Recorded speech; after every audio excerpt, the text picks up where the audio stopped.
Well, good morning. I feel so far away from you guys. I need to get closer. I'm excited to be in my favorite town in Minnesota today. You know, I said that last night. And I'll say that tomorrow when I'm in Delano. My favorite town in Minnesota is the town that I'm in. But I do like coming to Cold Spring. You got a great bakery here, by the way. Known worldwide. But it is exciting to be here. My name is Doug Oman. I have the best job in the world. How many were here last year when I talked about cabins? How many were not here? Why not? I'm glad you're here now. I drive all over Minnesota, and I have for the past 20 years. Full-time, I'm a full-time photographer and public speaker. I give over 300 talks a year. This month alone, I have 44 talks. You're my 10th one this week. So I'm just getting warmed up. But I share different topics all over the state of Minnesota. But today, I'm excited to share one of my favorite and one of my relatively new talks, and it is called They Chose Minnesota. I'm a historian of Minnesota, and I drive all these towns and back roads and urban communities and neighborhoods, and I think about who lives there. And you know, Minnesota is made up of many different ethnicities. Historically as well as currently, things are always changing and has always changed. So I got thinking about that, and I thought, what a great topic to talk about Minnesota from that perspective. As you look around to your neighbors, they might not be from the same heritage that you're from. Now I look around here, it's probably all German, but no. So I'm gonna ask a little bit about what your heritage is, but it's fun to go back and learn about our ancestors, isn't it? And why they came to Minnesota. So we're gonna talk about that today, so we'll have some fun. But I wanna ask you to do me one big favor today. If you're inclined, please participate. This isn't me just giving a lecture like you're taking notes when I give you a test. No. I want you to have fun with it, ask questions. I will learn from you maybe as much or more than you will learn from me today. So we'll talk about our family stories and why they came to Minnesota, what drew them to this state. So first of all, I want to know a little bit about you, but I'll tell you about me first. I am half Swedish. Any other Swedes here? My friend behind the camera gave me the thumbs up in your hand. Keep them up all show, because we got to be bragging about that the whole time. No. The other half, I'm about a fourth German, and I imagine there's a German or two in the room. Raise your hand if you have some German heritage. Yeah, I figured so. I'm proud of all of our heritages, and mine being German, Swedish, and the other is Irish. Any Irish here? Awesome, you're proud of that, aren't you? I knew, I could tell you were. So what else is represented here? I've told you what I am made of. That's my heritage. What is yours? Norwegian. We had to have one, didn't we? You know, I told them to lock the door. No, I love you Norwegians. I'm just happen to be Swedish, so I got to razz you a little bit. Okay, what else? Who's English? Awesome. English. English? Anybody else have? Yes? Middle Eastern. Awesome. From what country? Lebanon. From Lebanon. You know, we have a really strong Lebanese communities in Minnesota. And my parents, we lived in Lebanon for a number of years. Yes, we lived in Beirut. And so it's really cool. I'm glad you're here. I don't get always a lot of folks coming out that are Lebanese, but it's super to see that. The other night I spoke in Kakedo, and there was two young gals that were in 10th grade. They came out, and I was doing this program, but they got credit from school to come to my program. And they were both from China, first generation immigrants from China, and it was really cool. They were just so, they participated, they were involved in this, and it was really cool to see that. Anyone else? A little bit of French. A little bit of French. We're going to talk about the French today. That's awesome. Don't want to miss anybody. Polish. Polish. Love the Poles. I do. I think it's really cool. We got some great communities in Minnesota that are Polish, and we'll talk about those today too. German Lutheran? As if Lutheran was a nationality. And you had to specify that you were German Lutheran because in Cold Spring, you're probably German Catholic, most of you. But that's great, German Lutheran. We'll keep you separate. No, you're part of the mix. And you know, that's what's great about Minnesota. We're all Minnesotans, we're all Americans, but we all come with our own heritage. And we should be proud of our heritage. How many have done those DNA tests where you spit in a bag and send it in? Any surprises? Yes. Oh, yeah. You found out you were related to each other. That would be a surprise. But what was the biggest surprise for some of you when you did your DNA? Anybody want to share? Yeah. I thought it was 100% German and came back 50% English. Really? Interesting. He came back Scandinavian, he always was a German. Oh. He came back Scandinavian, and so did it change his mood? Or is he's still a stubborn German, she said. The interest in our heritage is just growing. And I love it when I see young people interested in it as well, but it's fun to go back and learn about it. But let's talk about why the immigrants came to Minnesota. If somebody can tell me the biggest factor, what was the biggest factor to draw them to Minnesota? Why did they come here? Why is Minnesota made up? Think of Minnesota as a quilt with little patches, patchwork. All around the state, different ethnicities make up the whole state. But what was the biggest reason they chose Minnesota? What do you think? The similarities of the country. Pardon? The similarities of their homeland, of the countrysides. Similarities. Okay, now if you're, you know, I like what you're saying, and there's some truth to what you're saying, but not if you think about, let's use the Norwegians, can we? Okay, we'll use them as an example. Rocky, hilly, mountainous country, and most of the Norwegians went out to the prairies. Had nothing, look, nothing like their country. They were farming rocks in Norway. 2.5 acre farms was the average size. So when they came to Minnesota to get 160 acres of flat prairie land, couldn't have been any different than their home country. Now, there might be some truth to that in some of the other groups. Land grant? Land grant. Free land, land grant. Any other ideas? They had relatives here. They had relatives. These are all right answers. But the biggest factor was timing. When most of the immigrants arrived to America between 1840 and 1920, that's when the majority of the immigration story in America occurred. There was people coming here obviously well before 1840, and there were people coming after 1920. But that is the window when most of the immigrants arrived in America. And in America, you had to go where there was available land. So it was timing. Had you immigrated in the 1820s, you could have settled in Ohio and Illinois, Indiana, and Iowa. By the 1850s, you had no other choice because all of that land in Ohio, Pennsylvania, Indiana, Illinois was already gone.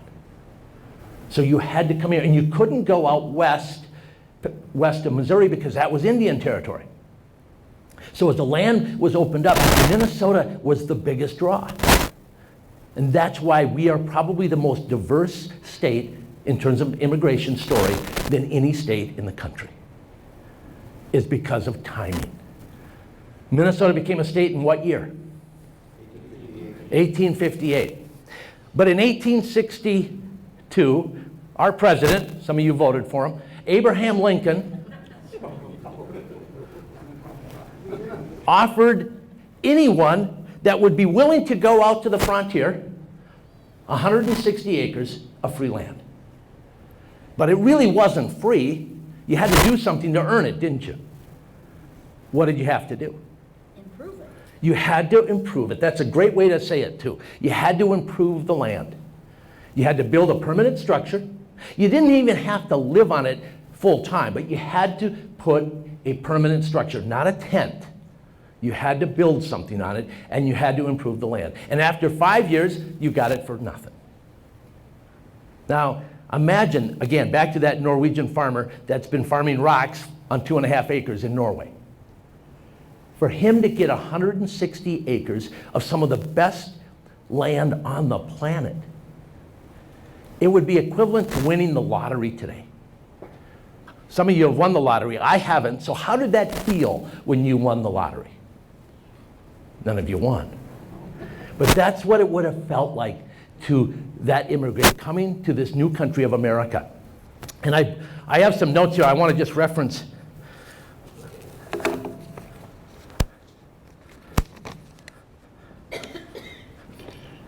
And by the way, I have a prize giveaway to anyone in the room, and I'll take three people can guess.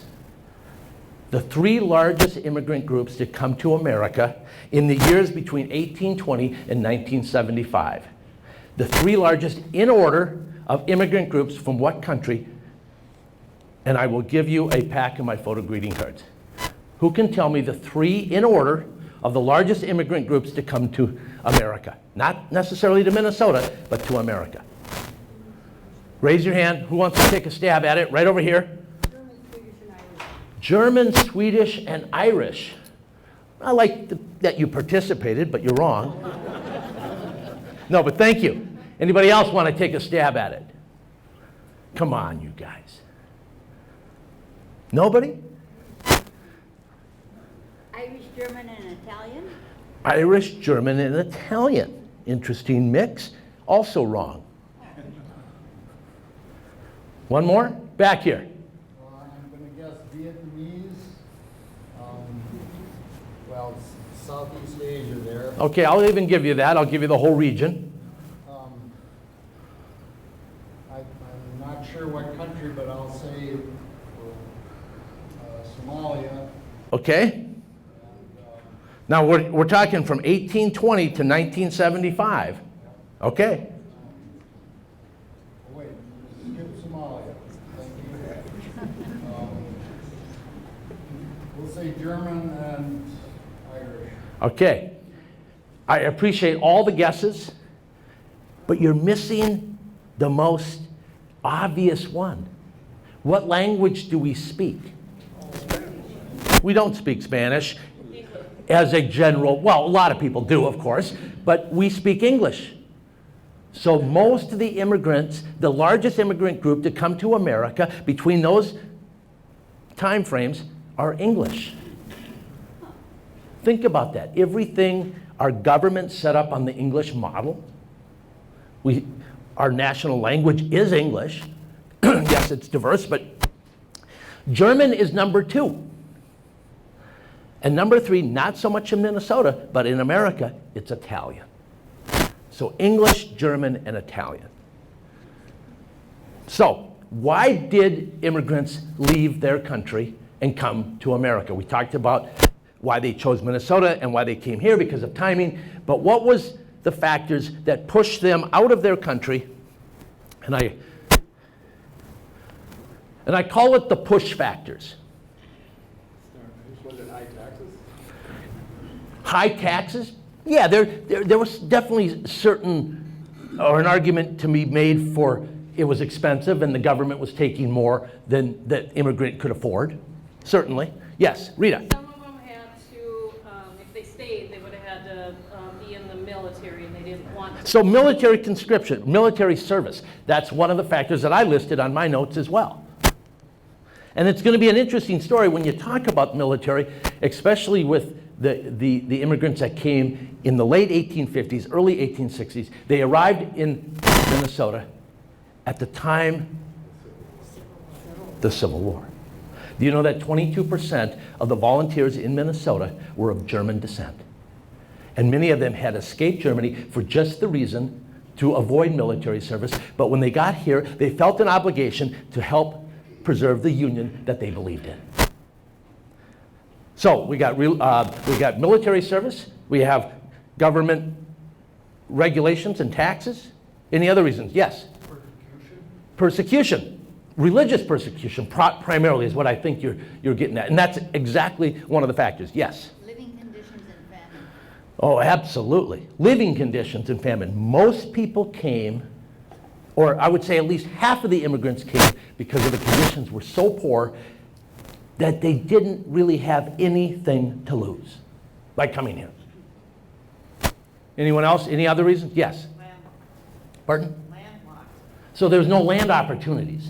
Yeah, absolutely. The land was quickly being swallowed up in Europe, and so now with this new open community or nation of America, land availability, and especially if you're the second or third son in a family, did you get the farm? You were going to work for your brother. How many have done that? That hasn't worked out very well, has it? But the pull factors, those are the push factors that push people out of their country to come to America. And the pull factors, we talked about the Homestead Act of 1863, or 62, I think. It doesn't matter. Higher wages in America, so you can make more money. Social equality, kind of on the line of religious persecution. You weren't persecuted in America for the most part for your religious beliefs. And then there was also somebody mentioned your family had arrived and encouraged you to come. The letters that were written back home were incredibly important. And do you know that many immigrants sent money back to their home country, to their families and community to help pay for the passage to come to America? Whoops. So who is Minnesota's first immigrants? Who arrived first? And remember, the definition of an immigrant is one that voluntarily leaves this place and moves to this place. Voluntarily. So who? What's that? Native Americans. Native Americans, you say. I will agree with you, my friend. Now, we don't know how early they really came. Anthropologists and archaeologists are still debating that story. But we do know that they were here long before anyone from Europe, that we know Europe as. They were here. Did they come from Asia? Probably. Did they come from the Rift Valley of Africa? We don't know. I mean, there's a lot of debate. It doesn't really matter, but we do know they came here. How they got here, that's still debatable. Whether they came across the Bering Strait or maybe they came by boat, we don't really know for sure. But we do know that primarily, and even today, there are two main Indian tribes that live in Minnesota, or people groups in Minnesota. What are the two major Indian people groups? Ojibwa and what? And what? Sioux, Dakota. No, Cherokee are not in Minnesota, generally speaking. Ojibwa and Dakota. Who came first? Who do we know for sure was here first?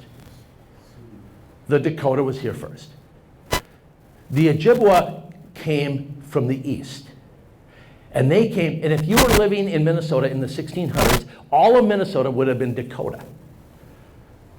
By about the mid-1600s, the Ojibwa began to come into northern Minnesota via the Great Lakes. And they pushed the Dakota out of northern Minnesota and pushed them to the prairies of southern Minnesota and to the Dakotas. How could they do that? What was the factor that allowed them to push the Dakota out of northern Minnesota? Guns. They had been trading with the French and the English out east, and they dominated because they had the ability to do it. That is the story, and it's not a pleasant story. You think, well, that's not really right. The strongest should push the weaker out, but that has been going on since time began. That's the reality of the human movement of race. So the Dakota and the Ojibwa today make up part of Minnesota. And they contribute to Minnesota. They're part of that quilt patchwork that we have. And their traditions, their culture is still alive and good today. How many like wild rice? You can thank the Indian population for bringing and teaching us all that that is an amazing staple. It's the only natural grain to grow in Minnesota, by the way. But when we think about European immigration, which most of us kind of have a tendency to think about, we start with the earliest group that came to Minnesota from Europe. Who were they? They flew this flag. Oh, no, I'm sorry. Now, I was always raised to believe that Christopher Columbus landed in 1492. Everybody remembered singing the song and knowing the poem, right? But if I go to Alexandria, I see this. And it says birthplace of America. How can that be? What proof do we have? In the 1890s, there was a farmer out near Kensington that was taking a tree out of his back field, and he found something that some of you believe shed light on the story that the Vikings or Scandinavians were here first. It's called the Kensington Runestone. How many have been to the Kensington Museum or the Runestone Museum in Alec? How many have read or heard about the Kensington Runestone? How many think it's real? How many think it's the biggest hoax ever put on Americans? Okay, we got a few. You raised your hand both times. You know, it's debated to this day whether it's authentic or not. I happen to be a Swede, and Olof Oman, who discovered it, was a Swede, so naturally I'm going to believe it. But I understand the argument on both sides. But nevertheless, this stone, if it is real, would indicate that there were Scandinavians here in the 1300s. But they didn't stay. But the ones that stayed would have flown this flag. The French. The French are the earliest European people groups to come to Minnesota. But they didn't come initially to settle. They came for two reasons.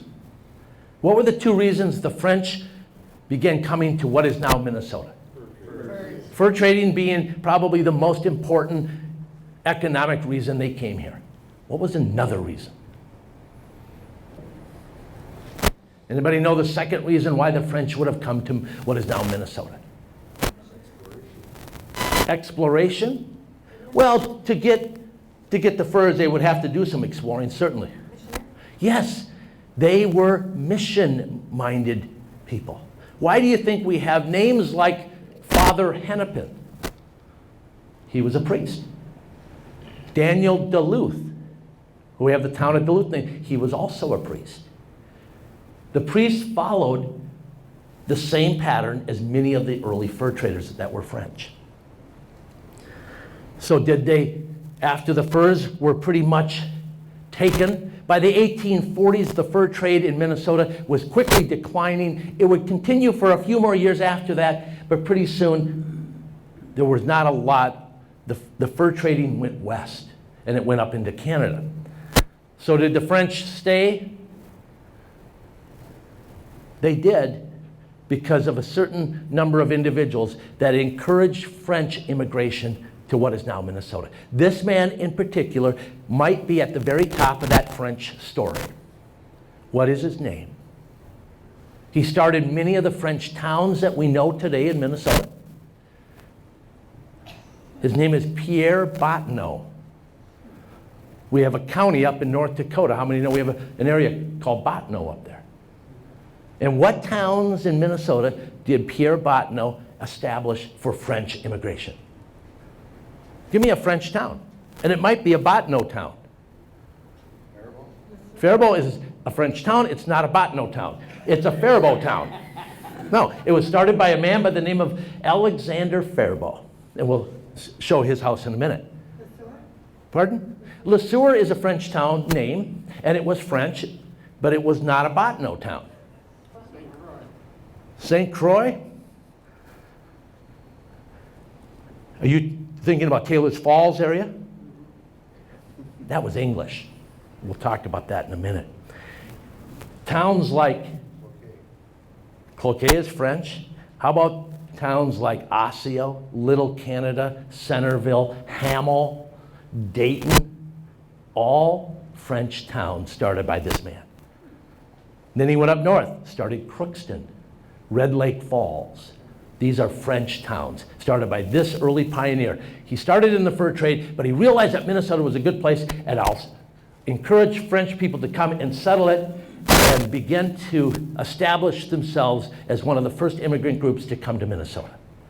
The oldest church in Minnesota, St. Peter's in Mendota, is a French church, started in 1835. That's pretty early for Minnesota European structures.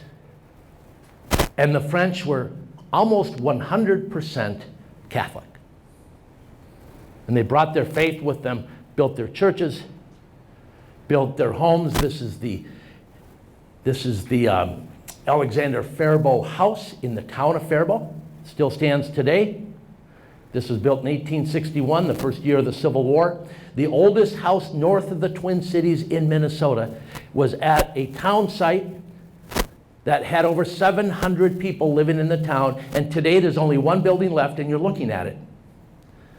It was larger than St. Cloud. What was the town where it only has one building left?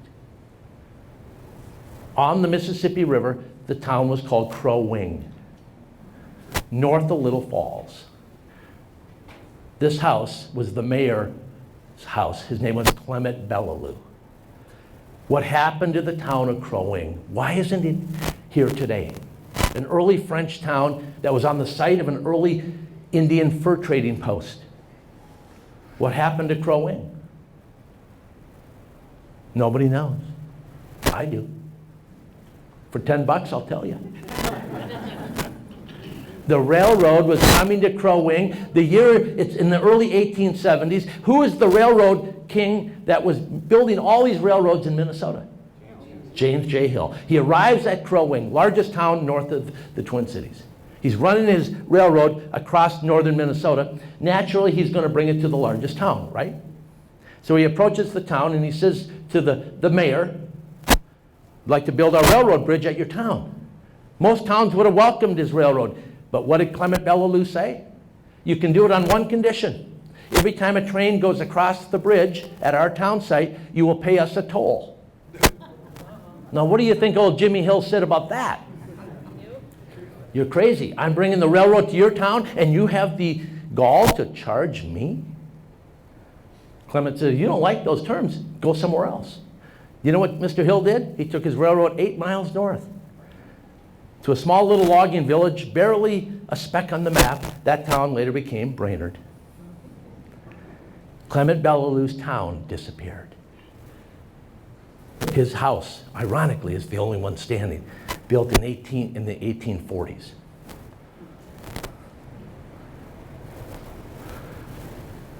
Along with the early French that arrived, some of the other early groups that came to Minnesota, they came from New England.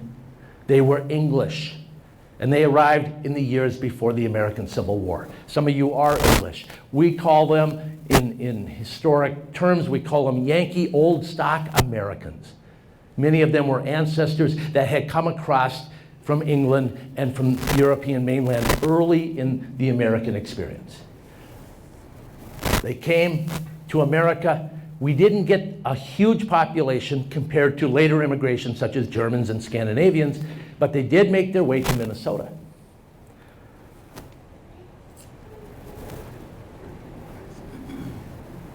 See if I can get my clicker to work here.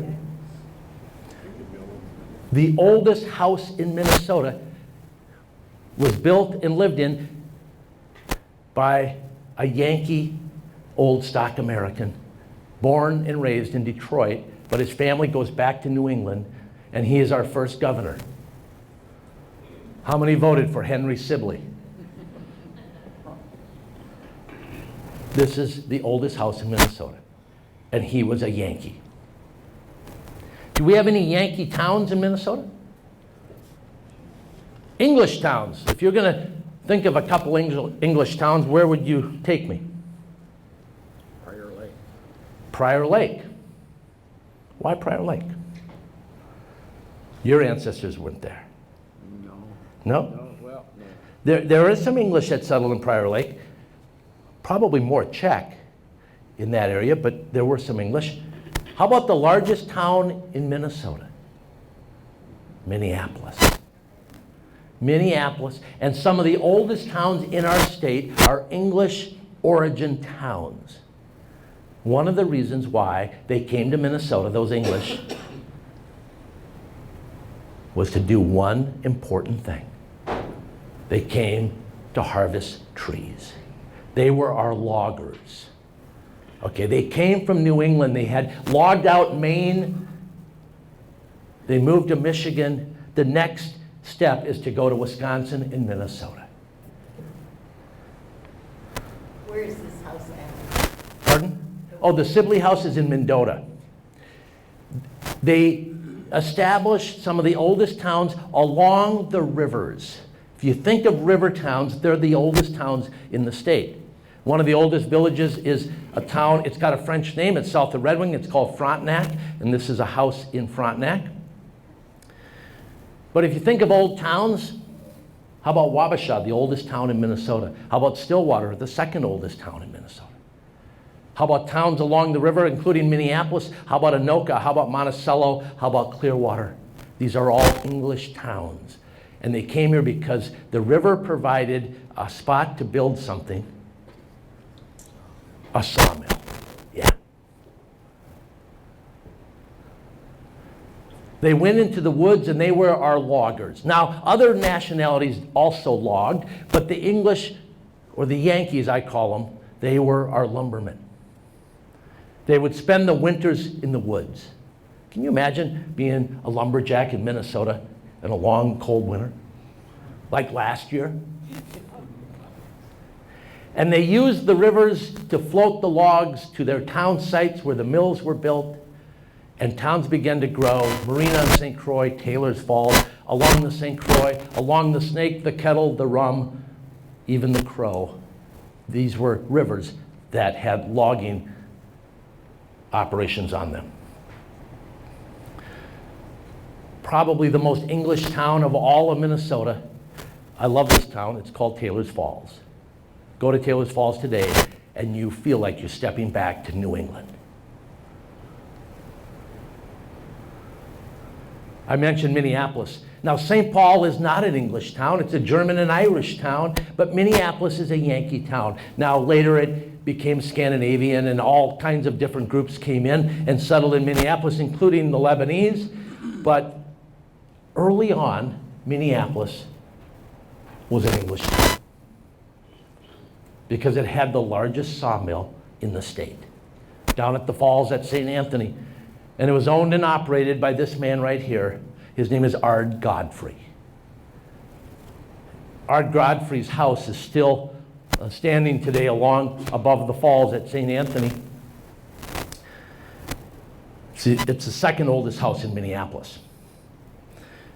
To keep things moving along, because we've got a few ethnic groups to get to, what is the flag flying below the Stars and Stripes? It's the Irish flag. Of all the immigrant groups in the 1800s, I believe the Irish suffered the most. You realize that nearly a quarter of the population of Ireland immigrated to America. What was the primary reason the Irish left Ireland? They literally were starving to death. To lose that high percentage of your population, they were the poorest of the poor. They'll be in sharp contrast to the German immigrants that would come right shortly thereafter. Most of the Irish came. Most of the Irish did not make it to Minnesota. Most of the Irish that came here were single young adults or even teenagers. The average age for an Irish girl immigrating was 17 years old. The average boy's age was 19. And when they got to America, they were as poor as can be. And their parents put them on a ship. And it took how many weeks to cross the Atlantic back in the 1840s and 50s? Sailing ships. How about 11 weeks? When you finally arrive on the shores of this new country, you never had much money when you left Ireland. You arrive in New York, this land of opportunity. For most of the Irish, didn't seem obvious to them. Why do you think Boston and New York were so populated with Irish? Because they had no more money to go further. They couldn't leave New York. They couldn't afford to go. They couldn't take a train or even travel west for the land of opportunity, which would include in Minnesota. But a few did actually make it all the way to Minnesota. And we do have Irish towns and communities that date back to the 1850s. This one in particular is the oldest Irish settlement in the state of Minnesota. And they built this wonderful Catholic church. Most of the Irish that came here came from what is now mainland Ireland, not Northern Ireland, and they were Catholic. So they brought their faith with them. Anybody know where the oldest Irish community in Minnesota is?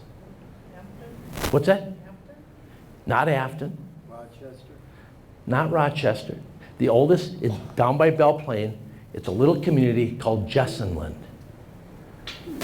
And they built this church. It dates back to, this church building dates back to the 1870s, but the parish was started in the 1850s. And it's nearby, I think, the best Irish sounding town name in all of Minnesota. Green Isle. Isn't that a great Irish town name? That screams of Ireland, doesn't it?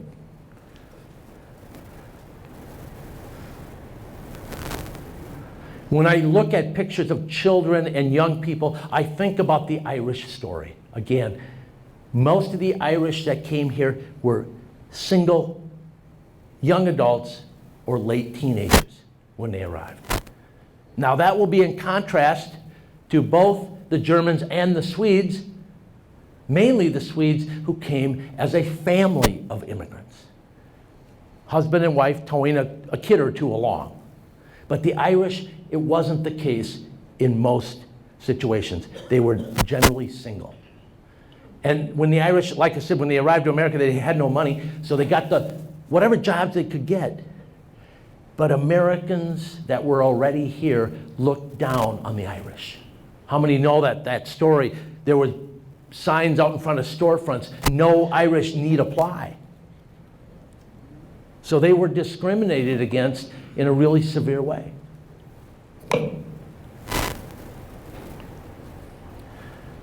Hollywood makes us believe that the immigrants arriving in Minnesota all came on wagons. It's not the case. Some did come by wagon, but most of them came how? In the days before the Civil War, most of them came by boat, by the highways, which we know as the rivers. In 1825, the Erie Canal was opened. That allowed the immigrants getting off in New York to go up the Hudson River, grab the Erie Canal to Buffalo, New York, and grab the Great Lakes, and they arrived in the largest immigrant city in America, which was Chicago.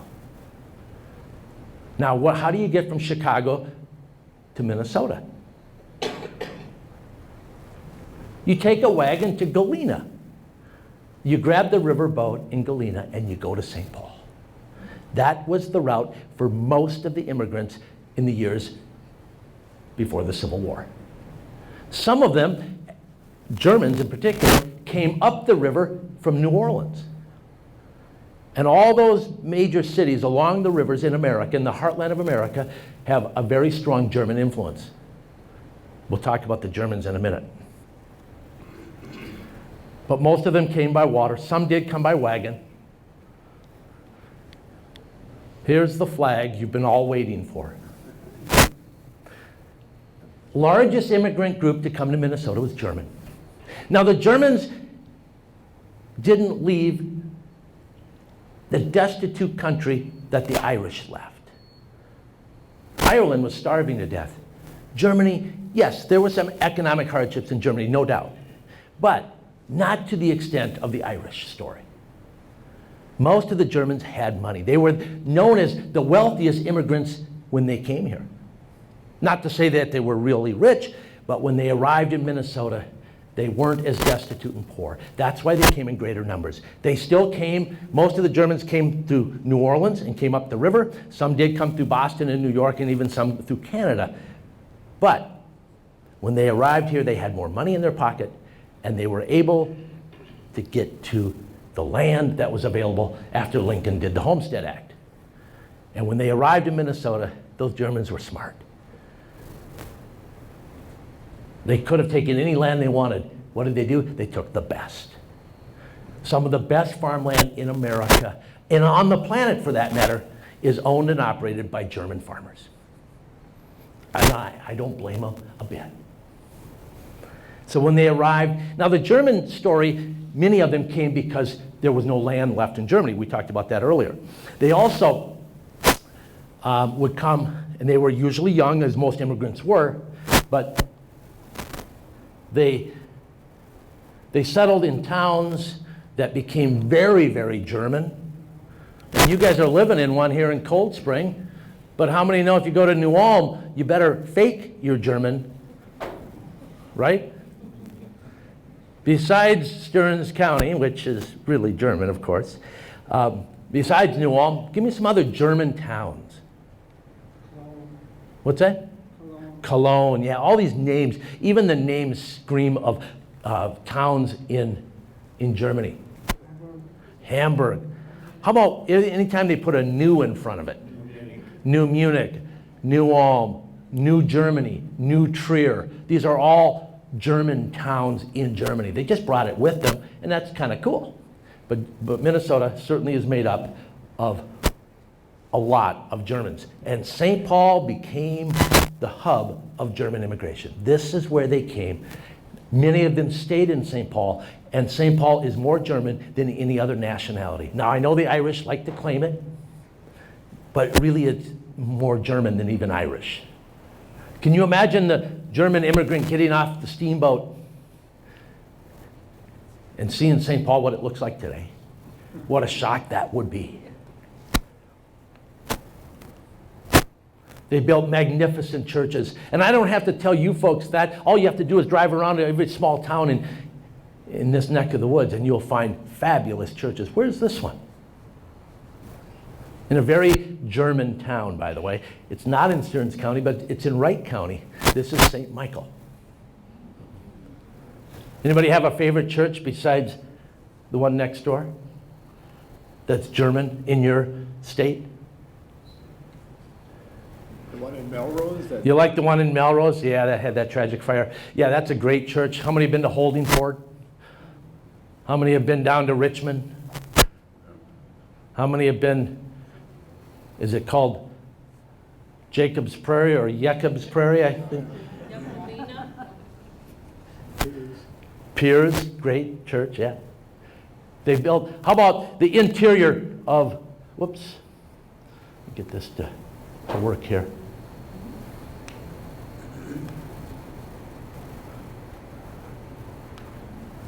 They're magnificent structures. Do they look like poor, destitute immigrant churches? No. This should give you an indication that the German experience, although it had some difficulties, it wasn't a piece of cake to immigrate. The Germans were a little bit better off. This is in Spring Hill.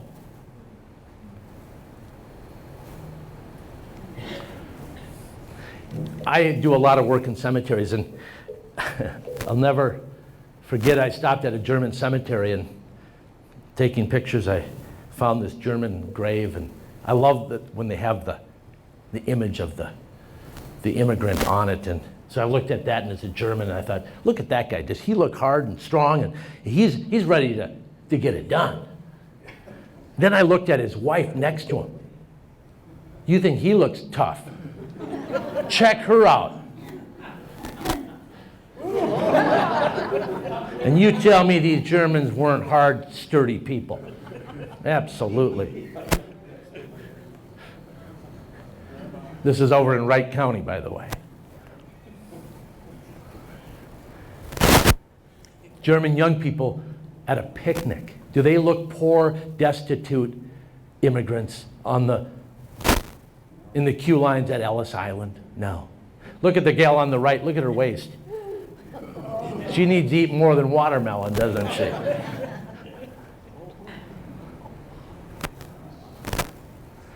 Like I said, they came up the river on the steamboats. Do you know that in the early 1860s, right before the Civil War, we had over 900 paddle wheelers arriving in St. Paul that one year, bringing immigrants, many of them of German descent, to St. Paul. I mentioned it earlier too. Many of them had left Germany because they didn't want to be conscripted into the German army. So they arrive in America right at the time that the Dakota and the Civil War breaks out. And many of them fought for the Union. Did they have conscription? Pardon? Did they have conscription in Civil War? Oh yeah, absolutely. Because his uncle, his great-great, Not so much in Minnesota, but if you lived in New York, you were drafted. his great-great-great was a deserter. Oh, he was a deserter. That's got to make him proud. Yeah, we had conscription, we had drafts. That's why they had the big draft riots in New York, right, in the weeks after Gettysburg. If you're a Civil War guy, you remember those stories. Then we get to my favorite group. I'm half Swede. And quickly, when the Swedes arrived, they came more family. They came usually married and usually had a couple of kids. The Swedish story isn't as destitute as the Irish, but they weren't as well off as the Germans. But when they arrived to Minnesota, and we have a large contingent of Swedish immigrants here, the second largest group, single group to Minnesota is Swedish.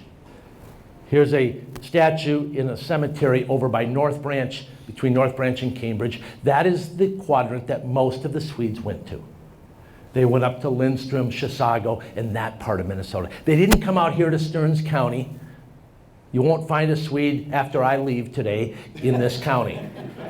No, I'm joking, of course. But this isn't really where they came. They came to that area over there by Cambridge, Isanti, and Chisago. The Swedes were primarily Lutherans. And they built wonderful churches and communities. This is in the town of Vasa, down by Red Wing, Swedish community. They also built and started colleges. How many know in St. Peter we have a Swedish college called Gustavus? Started at this church near Carver, Minnesota.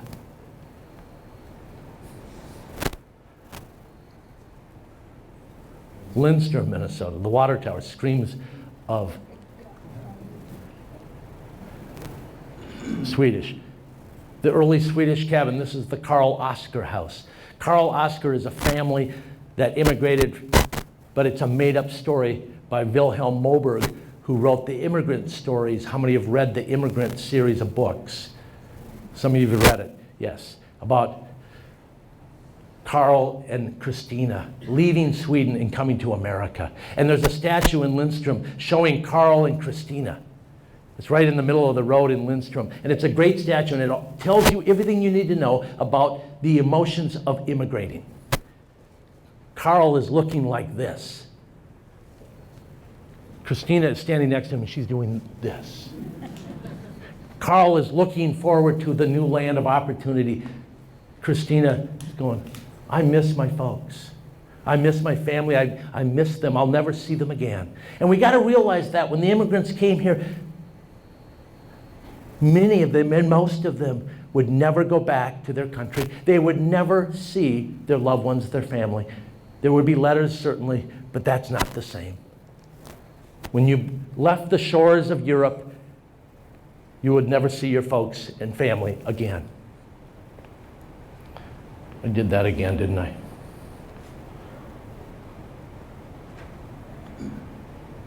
Trying to get this, I'm too far away from my remote here. There we go. The American Swedish Institute, we all know about that.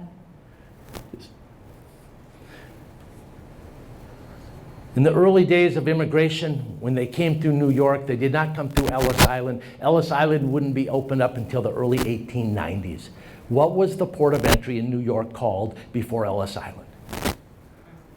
Castle Garden, yes. And when you arrived, if you think Ellis Island had its horror stories, and it did, you would have not have wanted to go through Castle Garden. It was worse.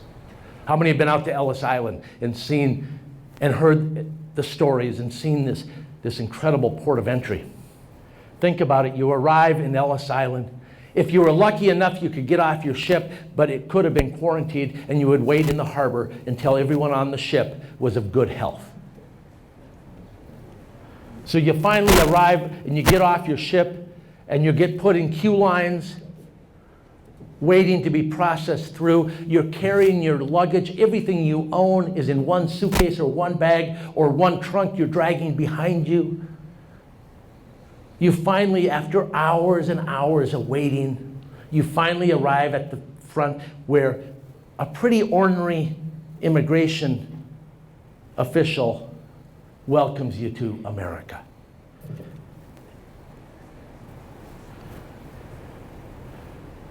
And the whole time, you can imagine the restroom facilities, probably not the best. You can imagine people sleeping in the queue lines waiting to be processed. Everyone speaking different languages because ships are arriving every day in the peak of that immigration period.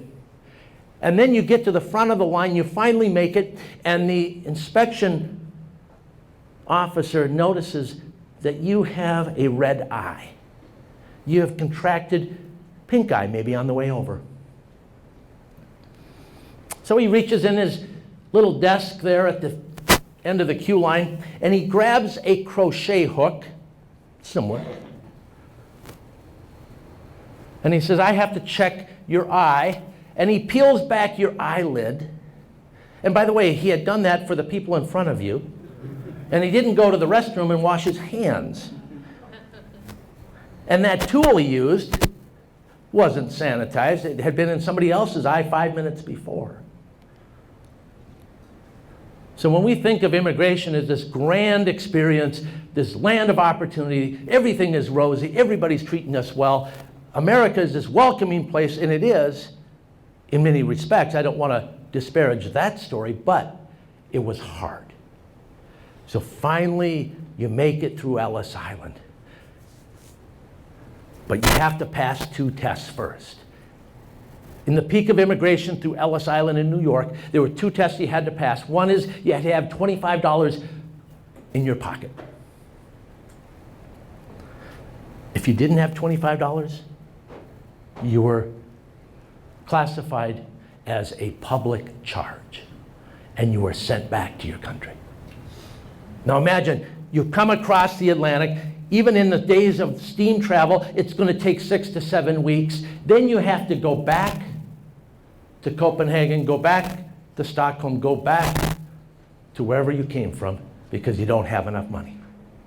The other test you had to pass, they would give you a placard like that piece of paper you're holding right there, and it has 50 words in your language, and you have to be able to read it because you have to be able to be literate. And if you were not literate, you were put back on the ship, and you were also labeled on your paperwork, stamped a word. Does anyone know what word was stamped on your paperwork when you could not read that 50-word placard? Illiterate. Not illiterate. That would have been kind. Dunce. Not dunce. It's a word we should never call each other, but they did, and this is where this word originated, by the way. Idiot. Moron. That is what you were labeled, and you were sent back. So this experience of coming through New York or Boston or Philadelphia was not easy for the immigrants. The Norwegians arrived. Worse off than the Swedes. Norway was suffering, not quite to the extent of the famine of Ireland, but they were not in good shape. But when the Norwegians came to this country, some of the hardest working, and they are the most rural group of any group to come to Minnesota. They were the farmers. Yes, Germans farmed, other groups farmed, but the Norwegians were known to move out into the country. They did start towns, but generally they were the farmers. One town in particular screams of Norway. It's a wonderful town in southern Minnesota. Well, Spring Grove is a really Norwegian town, but not far from Spring Grove is the town of Lanesboro. Very, very Norwegian.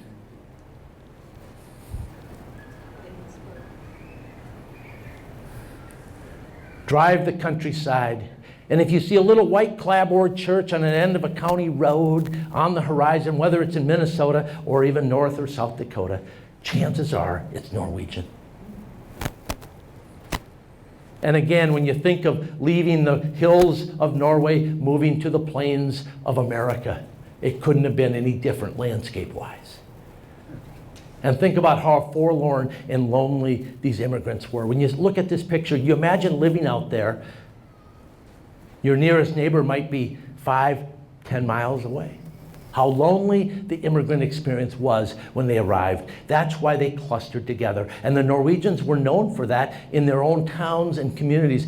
They began to build a church. They began to build a community. And they are the immigrant group that I call the community immigrant group. Because they were rural, they really valued their time when they would get together and share ideas and letters and food and festivals and their culture. Many of them went up to the North Shore of Lake Superior because they had been fishing on the North Sea. So naturally, it would be an attractive place to go because you could also fish, and they did. Towns such as Duluth, two harbors, Schroeder, Tofte, Grand Marais had a large group of Norwegian immigrants. Much like the Norwegians, closer to the Norwegians than the Swedes are the Danes. Anybody here Danish? Anybody? Do we have any Danishes over there next to the coffee? No, not this time. How many are going to go to the bakery afterwards and get one now? But I like the Danish. They didn't come in the great numbers of the Swedes or the Norwegians, but they did settle towns. And I'm probably late, aren't I, Rita? Another 5. Can I go 5 more minutes? Oh, yeah. Okay. Oh, yeah. And if you need to leave, I understand completely. Who knows what town in Minnesota has Abel Skeever days? Now, Askov has Rutabaga days. How proud they must be in Askov. By the way, Askov is Danish, but how many know what an Abel Skeever even is? I'm proud. How many do not know what an Abel Skeever is? So I can make something up. It's actually like a pancake in a muffin tin. And they eat it for breakfast, and you put butter and syrup on it. It is so good. Cinnamon on it. Oh. Abel Skeever days. Tyler, Minnesota is Danish, and they have Abel Skeever days. When you go to Tyler, you'll see some early Danish buildings in the town. It's very, very Danish. Askov, this is Bethlehem Lutheran Church in the town of Askov, is Danish. The last Scandinavian country is those from Iceland. Smallest immigration story for the Scandinavians, those that came from Iceland. One town in particular was the largest Icelandic town in America for a number of years. I don't know if it is today, but one of the largest communities is in western Minnesota, and it's called Minnesota. How many have been to Minnesota? It's out by Marshall.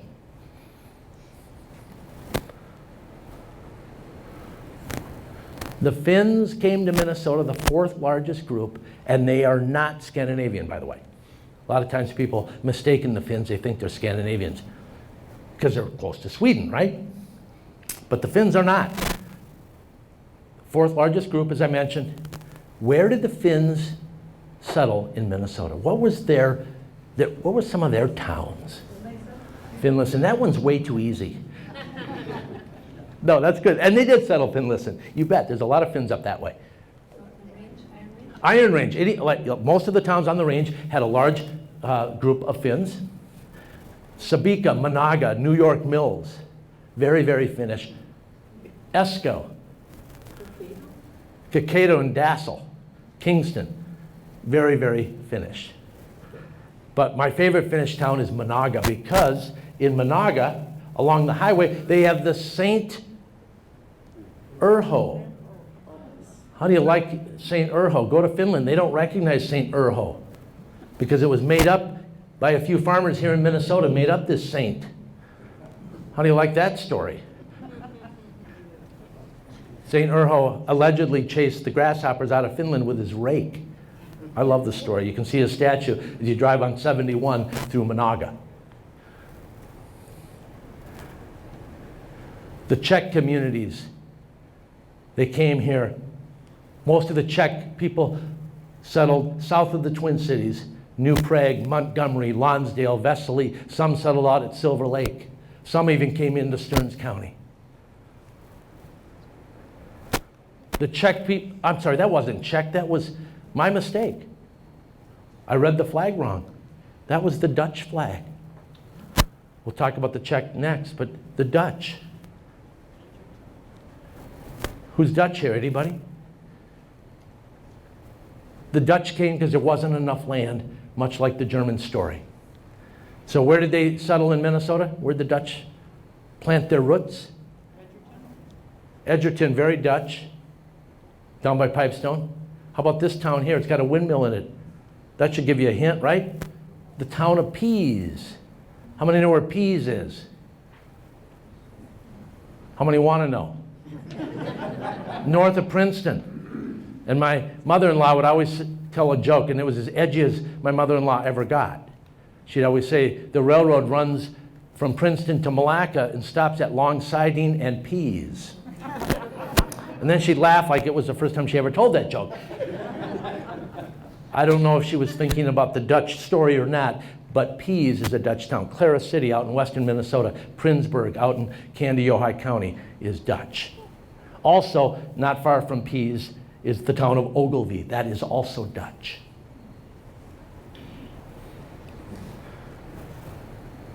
That's the Czech flag. Sorry about that. New Prague.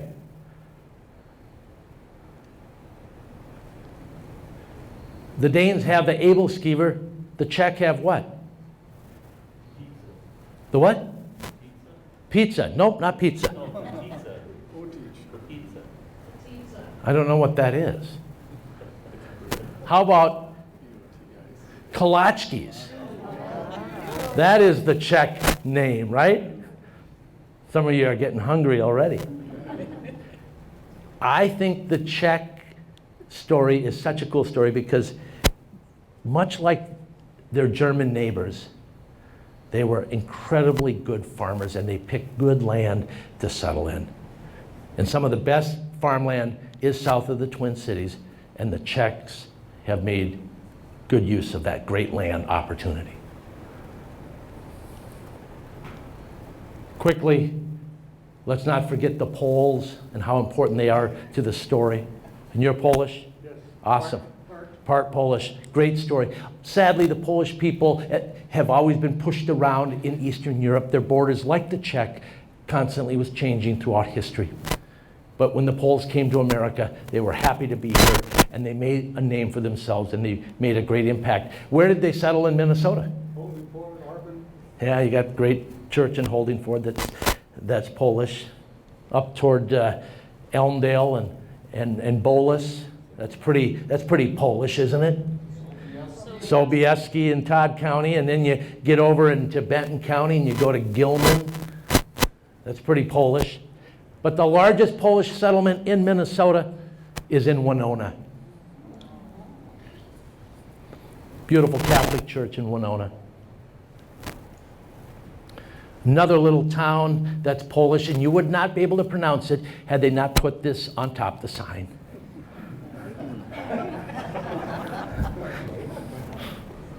How many know where Bike, Minnesota is? That will be what I will leave you on to try to find it on your own. There is a town, it's in northern Minnesota. No, I'll tell you. It's the road from Orr to Crane Lake on the Canadian border. You go through a little Polish town called Bike.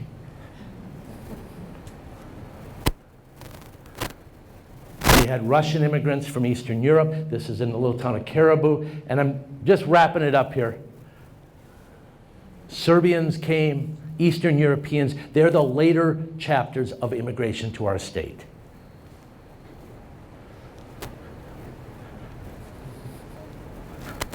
In conclusion, the story of immigration isn't over.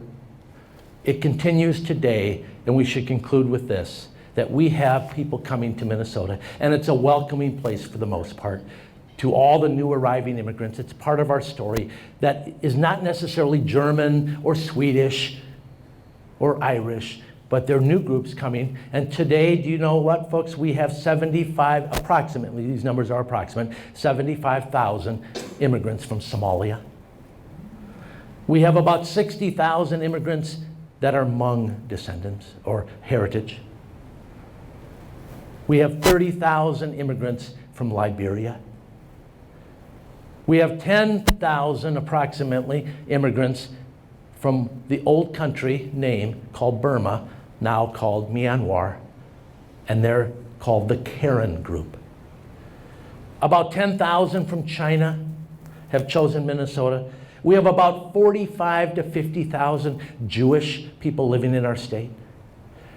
We have about 275,000 people living in Minnesota that are Hispanic in their heritage, whether that's from Mexico, Central America, or South America. We are the 28th largest Hispanic state in the Union. We didn't mention the black population, and we should. Although technically they didn't come to America voluntarily, they came as their heritage came, most of them.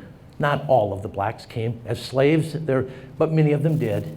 And today we have about 340,000 blacks that live in Minnesota, about 6.1% of our population.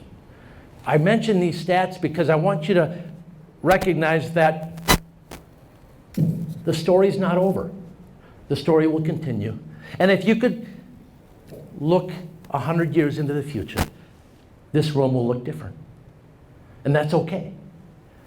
We should be proud that Minnesota has welcomed the immigrants, your ancestors, my ancestors, and my children will welcome the next wave, and my children's children should do the same. And we will keep this tradition going. I know I missed a few, and we got caught up in some in more detail than others, but I hope it's been interesting for you to know that Minnesota has been a welcoming place, and we happen to be at the right place at the right time. Thank you.